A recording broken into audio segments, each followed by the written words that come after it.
कौन कहते प्रकाशित वाक्य तार 22 पर्व 20 पद लिखा जाउछि सत्य आम्भे शीघ्र आसुअछु।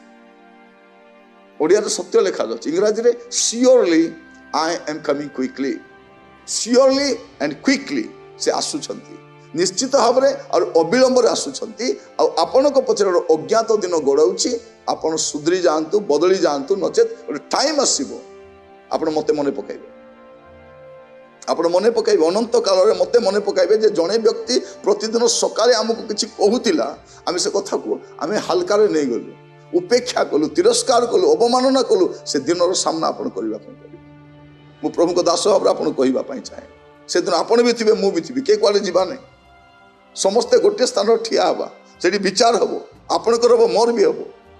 तेणु आपण को गला फाड़ी फाड़ी बुझाइबा चेष्टा करछु, अज्ञात दिन आसुची, केयरफुल।